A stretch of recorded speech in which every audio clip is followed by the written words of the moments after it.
नमस्कार, मैं doctor Shukla skin SD channel में आपका हार्दिक स्वागत करता हूं। आज मैं आपको मुंह में होने वाले छालों के बारे में कुछ जानकारी दूंगा।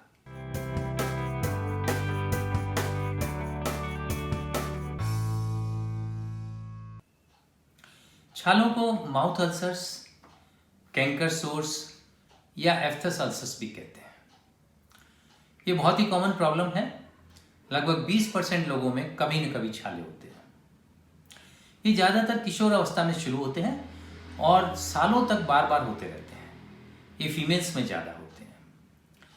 छाले गोल या ओवल शेप के जख्म होते हैं। ये सेंटर में सफ़ेद या पीले रंग के होते हैं और बॉर्डर इनका जो लाल होता है। ये गाल के अंदर, जीभ के नीचे, होंठ के अंदर या गम्स के ऊपर होते हैं। इसके अलावा ये जेनेटेलिया में भी हो सकते हैं। छाले शुरू होने से 1 या 2 दिन पहले उस जगह पे कुछ सरसराहट सी महसूस होती है, जलन महसूस होती है। छाले 1-2 हो सकते हैं या संख्या में ज़्यादा भी हो सकते हैं।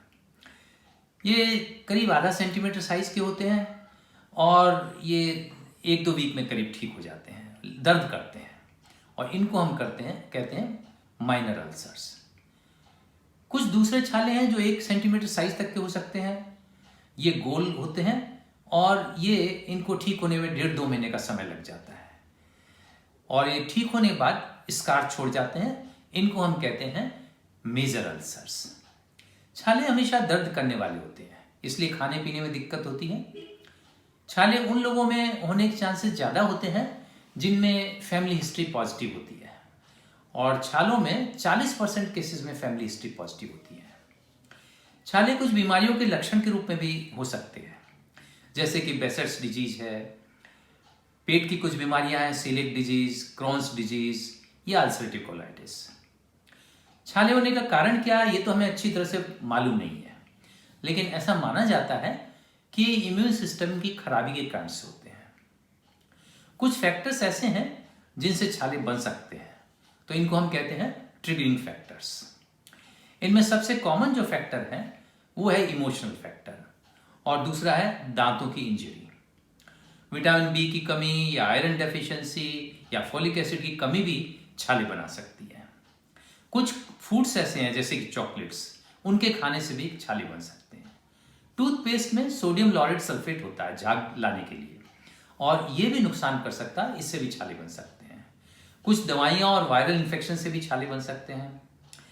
मुंह में छाले होने के कुछ दूसरे कारण भी हो सकते हैं, जैसे कि हर्पीज का है या फिर कोई दूसरे वायरल इन्फेक्शन हो। और इस तरह के जो छाले होते हैं वो एफ्थस अल्सर से डिफरेंट होते हैं और डर्मेटोलॉजिस्ट तो इनको देख के पहचान लेता है। छाले 1-2 हफ्ते में ठीक हो जाते हैं, लेकिन तब तक ये बहुत तकलीफ देते हैं, खाना खाने में परेशानी होती है। इसलिए इनके दर्द को कम करने के लिए कुछ दवाइयाँ हमें लेनी पड़ सकती हैं और इसके लिए हम बेंजोकेन और लिग्नोकेन को इस्तेमाल करते हैं। इनके लगाने से छाले की जगह जो है वो सुन्न हो जाती है और उससे दर्द मिट जाता है। एंटीबैक्टीरियल माउथ वॉश यूज़ कर सकते हैं, इससे छालों में रीइंफेक्शन होने के चांसेस कम हो जाते हैं। छालों को ठीक करने के लिए कुछ और लगाने की दवाइयाँ भी काम में लेते हैं, जैसे कि टेट्रासाइक्लिन माउथ वॉश है, स्टेरॉइड क्रीम है या स्टेरॉइड का पेस्ट है और टेक्रोलिमस क्रीम। छाले अगर किसी अंदरूनी बीमारी के कारण से हो रहे हैं तो उस बीमारी का पता लगाना जरूरी है और इसका इलाज करना चाहिए। अगर किसी न्यूट्रिशनल डेफिशिएंसी कारण से है तो उस डेफिशिएंसी का पता लगाएं और उसका फिर इलाज करें उसी तरह से। मानसिक तनाव के कारण से अगर छाले हो रहे हैं तो स्ट्रेस को दूर करने के उपाय करने चाहिए। उम्मीद है कि छालों के बारे में जो कुछ मैंने आपको ये जानकारी दी वो आपके लिए यूजफुल रही होगी। अब अगली बार किसी दूसरे टॉपिक पर आपसे बात होगी। Thank you very much.